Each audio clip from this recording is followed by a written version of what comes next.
Women who have to deal with insecure, bossy, and full of themselves guys who think they rule a woman's world should cheer up from the last episode. At the end of the miniseries, Alice figures out where she's headed if she stops letting bad dudes mess with her head. As we follow Alice through a big moment in her life, we feel real feelings. When Alice first told her side of the story to people, doubting and making fun of her was expected. Dylan has always been a smooth talker, getting folks to see things his way when they wouldn't usually. We got this when we found out Lulu rarely talked about Dylan despite her clear distrust of him. A sensible guy/gal might wonder if they made up this plan of nudging and pulling without being too pushy. When Alice comes back with her injuries, only Lulu believes her since Dylan also showed off injuries. When Alice says she heard Dylan protecting herself, no one's buying it. The reason is Dylan played dirty by showing her fake creds and the fact she was in a fire as a kid. Alice had trusted Dylan, but he backstabbed her by using her words against her. When Alice gets mad at a visitor who picks flowers despite a warning sign, things get worse. Alice knows it's gonna be a hard battle and decides she's done fighting. When she needs help, she called Grandma and Twig and they go to Agnes Bluff to take care of her. When June finally spills the beans about her brother, after Alice has gotten a bit better, she gets really mad.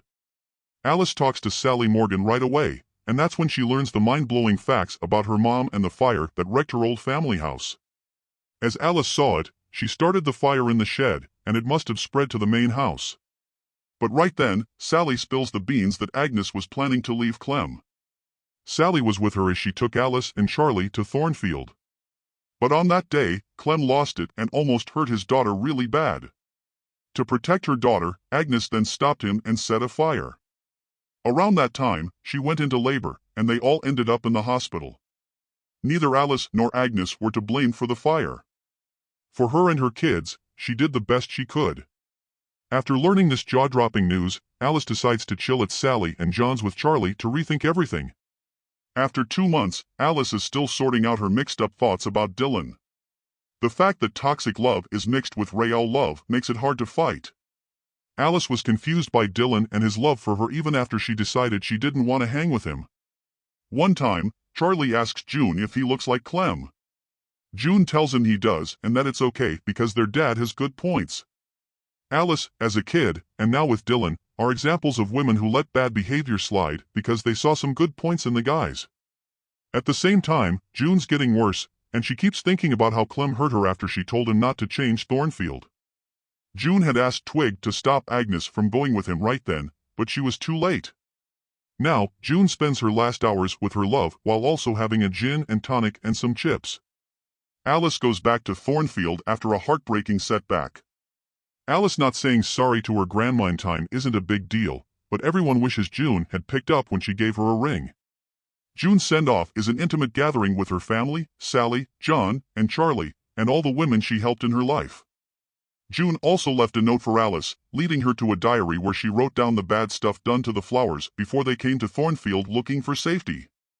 Because of June's heavy guarding, Alice didn't know she was going through the same stuff she and her grandma had fought against all their lives. Don't forget that June called herself a messed-up flower when she picked up Alice at Agnes Bluff. This showed how, even though she grew up a certain way, Alice focused more on being a victim than on the guy doing wrong. Alice learns that June wants her to speak for the Thornfield women, and to do that, she has to face the bad stuff she's been through. In the last episode of The Lost Flowers of Alice Hart, Alice and her pals finally get rid of the tree that haunted June. She saw her flaws and her worries, especially about Clem. It was time to let go of the past and keep June's memory alive. While we never see Alice stand up to Dylan or fight for what she thinks is right, her look says she would if she could. It's just as hard to hate this show as it is to love it. The Lost Flowers of Alice Hart had good intentions, but it didn't deliver. These shows are meant to teach and entertain, so it's fair to criticize if they don't. It's not a show you'd easily recommend, but if people do watch it, we can talk about it then.